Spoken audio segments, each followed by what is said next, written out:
Good morning and welcome to Valley Views. I'm your host, Glenn Edison. I'm certainly glad to have you today. And as always, we're thankful for BTC Fiber, who sponsors our program. And also, we have local sponsors, Needful Things General Store, right there on Highway 127, just past the Bethel Church of Christ. And you can go by and see Kim and see all the many things she has and see what she has. I'm sure you'll find something needful you'll need, as well as Fall Creek Real Estate right next door. So go by and check them out and see what they have. And today we have with us Rebecca Wally, and she's with Helping Hands Estate Sales. Rebecca, it's good to have you today, and we appreciate you being with us. Thank you for having me, Glenn. Well, let's do to let everybody know maybe who you are. Maybe they don't know who you are, and then we need to find out. Give us a little background on you and who you are and what you're about. Well, I'm originally from California, raised in Georgia, and I'm a transplant from 12 years ago here into Dunlap area. Married with 6 children and grandmother of 12 grandchildren. Wow. So a big family. Big family, yeah. Big family. Well, that's good to know. I mean, big families now are almost non-existent. You see a lot, maybe 2 children or one. You don't see a big family like that. Right. No, and my house is usually when everybody's together, it's noisy, loud, noisy, and everybody's speaking at the same time. I guess so. Well, tell us a little bit about Helping Hands Estate Sales and what you do there and how you help people. Okay. Well, my company was established actually out of need back in 2008 when the economy fell. My husband, for the first time in 25 years, found himself without work. I was working for a law firm, had a paralegal degree, tried to save the home in Mississippi for 2 years, wasn't able to do that. So I was going to hire a lady to do an estate sale for me there in Hattiesburg, Mississippi. When I called her, because I told her we were moving, we were going to leave, we were going to move to Tennessee and just try to start all over. I asked her about doing a partial estate sale on my home because it was large. And when I told her that I would need one done in 3 weeks, she said if she was unable to, that she had a contract, she had a contract 6 months out. Bells went off in my head. I thought, there's a real need there. We're moving to Tennessee, so the thing to do was just move in 2011 and create a business out of nothing. Which is what we did. Beating a lot of doors, attorneys' offices, real estate offices, introducing myself and my daughter who created the business with me, and decided there was a need for somebody like me because at the time we were losing our home due to the economy. And I knew and started hearing about a lot of people losing their home. And as a result of that, I thought, okay, if I can go in there and provide a service, sell the contents of the homes, this is going to provide an income for them to start over, just like ourselves. Right. And that's how I started the business. Like I said, the idea was created in September 2011. Having a paralegal degree, was able to put together a contract. The name didn't come until a week before we left Mississippi, though. I had turned everything over to God. Everything was, all in His praises. And His company is a faith-based belief business. And I went to my last service in the last church in Mississippi to say goodbye to my friends and my church there. And I remember my husband saying, "You don't have a name. We're going there. You don't have a name. You got a contract without a name." I said, "God would give it to me." And while we were singing and praising, my hands were up in the air, and my hands were up in praise, Helping Hands, and that's how the name came to be, Helping Hands. Well, and that's probably really a truthful thing because in estate sales, there's a lot of feelings and emotions running through people. Sometimes they don't want to get rid of something, but they don't have any place to put it. They don't have any. And they don't need it. It's just something that would fill up their house or some other storage building. So this is a way that you can come in and help people. It is, and this is what I tell people. When a client comes to me, or a potential client comes to me, we sit down, we have what is known as a walkthrough, which is meeting the potential client for the very first time. And you can see the emotions in a lot of them running through because their mom or dad, parents, aunts, uncles, brothers, sisters have passed on or went into assisted living. There's different reasons for my services. And a lot of times you can see the emotions because when I'm looking at a dining room table or I'm looking at a bedroom suite or a special cup or glass, it is a business. But for them, it's something that they, they've had Christmases, they've Right. celebrated birthdays. There's a special need, and like you said, they can't keep everything. So what they do is they go in and they pick what is, I guess, nearest and dearest to their heart. And to reassure them that it's going to be okay, I let them know that a lot of times the families that come through our sales, that they're building new relationships with these items. It may sound odd, but they come in with their families, they come in with their children, and they're picking out sometimes pattern pieces that they see in these Right. houses because they grew up with something that looked like something grandmother had, and they think, oh my God, I remember this. My grandma had the same set. So, I'm going to buy this, and they're making their all new memories. And that a lot of times assures the family that these things are going to people who are going to love them these items as much as they have. Uh-huh. Well, and I know many people go through that. I know my family's gone through it, and with the passing of my in-laws and things of that nature. And it gets down to sometimes there's just, like you say, you have no room for it, you don't Right. have space for it, and you don't need it. Right. So what's another way to get rid of it? Well, a lot of times I have people that come to the sales, like friends that were friends of the family, and sometimes they'll be a little bit upset. They'll say, well, why is the family selling these items? And I'll explain to them, I said, look, if mom and dad is going to assisted living, look at it this way. The monetary gains that the family gains with this will help to take care of mom and dad Right, in assisted right. living. Maybe buy, something of need, medication, or maybe maybe get mom's hair done, dad's hair Right. cut. I mean, it could be as simple as buying them their favorite treat. And having the extra funds there, is better than a plate that they can't do anything with. Right. Or maybe mom and dad has passed and they're, family's strapped for, money. They need to get dad and mom a headstone. There's a lot of reasons, or pay off old debts. There's different reasons that they would need my services. Right. So now you said you go in and you sit down with the family or the people, Right. and sit down, and then what are some of the things that you go over with them that maybe they don't know what they need to do? Or Well, first off, we go over what is going to be needed. First off, they have to make a lot of decisions. Decisions being what is the family going to keep as opposed to what the family needs to get rid of. That's the first and foremost, and that has to be clearly made. The clarity of what needs to be done, because once they sign a contract, they can't come back and start pulling things out, right. because that would not be good for the business or them either. Right. Once it is established, this is what I'm going to keep, this is what I need to get rid of, then it's agreed upon that they're not to be there during the commission of sale. Again, it's a very difficult process for them. And if they're there, they're going to see people walking in or saying, ma'am, what's the bottom dollar on this item? They don't need to see that. No. They meet with me in the onset. They sign a contract. And then, then I take over, myself and my staff will take over from that point. We will go in, we will begin the process of climbing into attics and basements, closets, emptying out drawers, taking what's not sellable. A lot of times, if it's something that can't really be sold, we donate on behalf of the family. Right. And then we begin to reset up, stage the home, staged in a way that's going to be attractive to the people who are coming in to buy.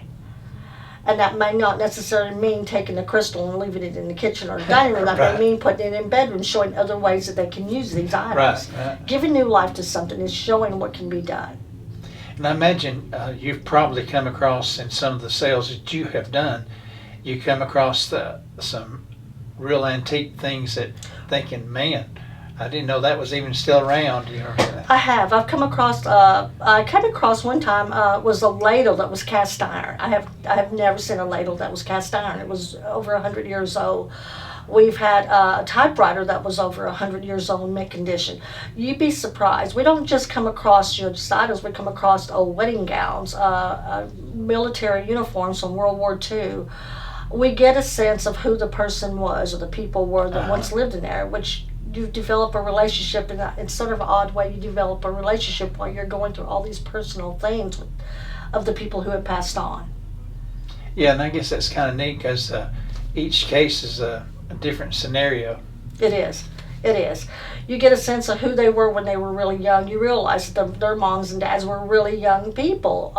They might have been something we found that was from the Depression era or something from the 50s, something that tells you a story. We had it was a brother and sister that hired us one year, and this was probably about 8 years ago. When we got in there, we found out that the father had worked for NASA. Oh. And it was he served in World War II. He had worked for NASA. He was brilliant. And as we found these books and as we found this legacy, we were able to turn things over to the brother and sister that didn't even know it existed. We found their mother's wedding dress that they didn't know existed still. We found a photograph. That's how we were able to match it up. So we were able to turn these things over to the family, which was a treasured find. Yeah, because I imagine sometimes with when parents put things away and your children don't know anything about them, where they're located, then you find them. It's something that you think, well, they don't really want to get rid of that. They want to keep that. Right, and we make certain that it gets back into the right hands. I'll call the family and give them that option. We had one, well, that one, they said they already had a uniform. So I had this beautiful uniform that was their father's. They had already had one. They said, well, you can do whatever you want, sell it. I said, well, I'm not going to sell it. With your permission, I'm going to take it with me. And one day I will find it a home. And 2 years later, because I had this hanging in a garment bag for 2 years, this uniform with all the decoration on it from their father with his name on it. And a young man came into one of my sales, and he said, listen, I'm a 7th grade history teacher. I teach history, predominantly World War II. He said, if you ever come across anything, I would like to purchase it from you and set it up in my class, because he likes to bring things to life. So I told him, I said, ironically, I have a sale in this town, which was in Athens, Tennessee, next week. I need you to show up next Friday. I have something for you that I think you'll be interested in. So he came back the next Friday, and I opened the garment bag, and he was just over the top thrilled. I said, listen, I'm not going to charge you for this, because number one, the family gave me permission to pass this on to the right person. I think this is the right person. You're it. So I handed him the garment bag. 6 months went by. This young man came back into my sale. He said, I want to show you something. And he proceeded to have me newspaper clipping from the Athens newspaper. Oh, yeah. They had come in and to his class, because like I said, he brought everything to life, and there was that uniform in the middle of all these World War II items that he was teaching in his history class.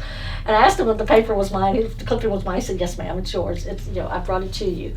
So you have a special connection with these items and these people, and the people that it has brought into my life has been such a blessing. I enjoy what I do. Well, now that you mentioned Athens, where all do you cover in your sales? I cover many miles, anywhere in Tennessee, North Carolina, and Georgia. Oh, okay. So I travel. I've done sales as far as Marietta, Georgia. So we cover territory everywhere. Now, how do people get in touch with you if they wanted to get in You can go to Facebook and look under Helping Hands Estate Sales. You'll find it. Mine has my name, Rebecca Wally, on it with the hands like this.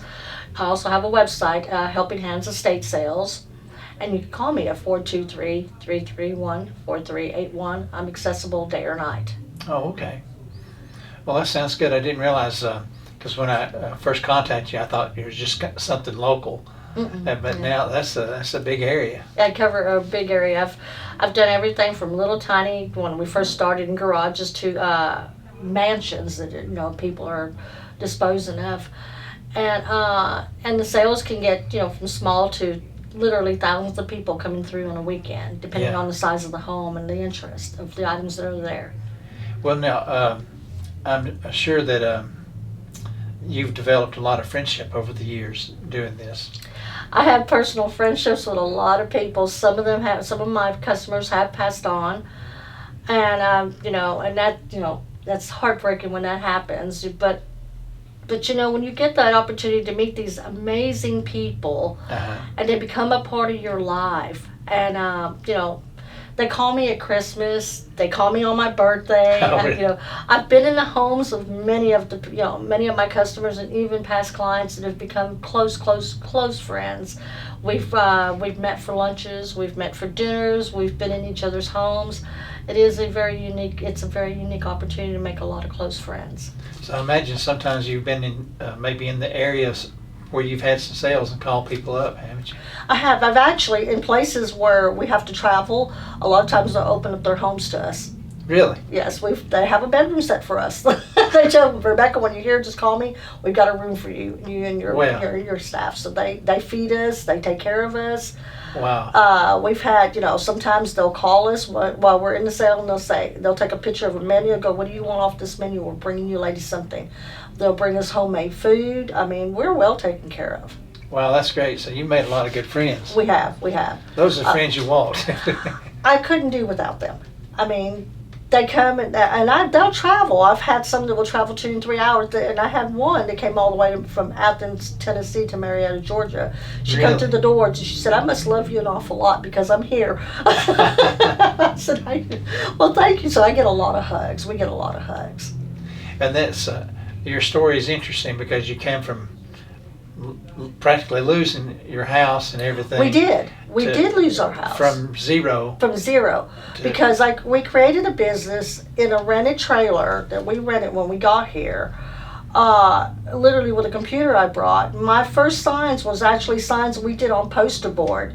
And you can imagine, we walked into that first sale that we were granted. We came in with a shoebox, the $3 adding machine from the Goodwill store. Yeah. We've come a long ways. We have registers. We have a trailer, a truck trailer. We've came a long ways in 11 years. God has been very good to us. Well, that's good, and He's blessed you in a lot of ways then. He definitely has. Not just the monetary. I find my blessings come from all the people He's placed in front of us.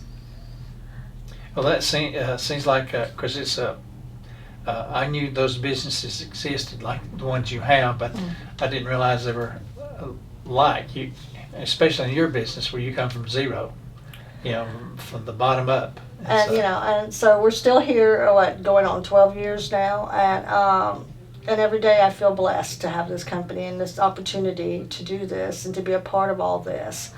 I kind of feel like it's bigger than myself, and I've always told people, I said, look, I don't intend to get rich, at least not monetary, but rich in the values of what I've been taught, what I've learned, how I survived, and how God blesses.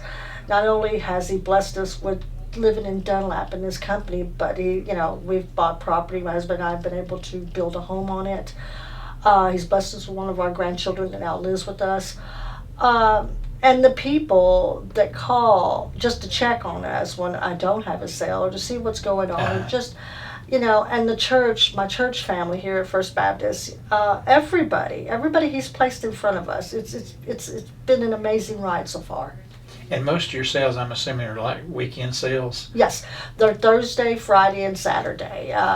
8 to 5 on Thursday and Friday, then 8 to 4 on Saturday. We try never to do it on Sunday, so that way we're in church on Sunday. Right. Well, I don't blame you for that. So we've been very, very blessed, and I enjoy what I do. And like I said, I don't dress up like this. I don't look like this. I mean, I'm in blue jeans, t-shirt, hair and ponytail, no makeup, and I'm up to my ears in dust. Yeah, I imagine you are. But I love it. I wouldn't have it any other way. Well, is there anything that we've left out you want to mention? No, just that if anybody ever needs my services, I'm always available. Like I said, day or night, call me. I'll be happy to answer anybody's questions in regards to what we do and what we offer. We do charge a percentage for our services, right, but there's never a charge for me coming and sitting down and talking to you. That's free. That's just me getting to meet possibly a client and possibly who knows, a future friend.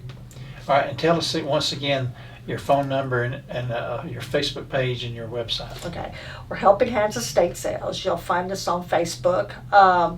My phone number is 423-331-4381, Helping Hands Estate Sales, and I'm Rebecca Wally. All right. Well, thank you very much, Rebecca. I appreciate you being with us today. It's been a pleasure. Thank you, Glenn. And certainly interesting to me. I enjoyed listening to you about your services. Well, I hope to see your story. And I hope to see you at one of my sales soon. And, if you do show up, I'll give you the family discount. All right. Thank you very much. You're very welcome. And again, thank you for watching today on BTC Fiber's YouTube page, as well as BTC Fiber's Cable Channel 18. And as always, we want to thank our sponsors, which are Needful Things General Store right on 127. Go by and see them, and you'll see you might find something you need. So until next time, have a great day. Hey everybody, this is Glenn Edison from Valley Views. We appreciate you watching our shows, and we would like for you to like, share, and follow us on Facebook, as well as like and subscribe to our YouTube page.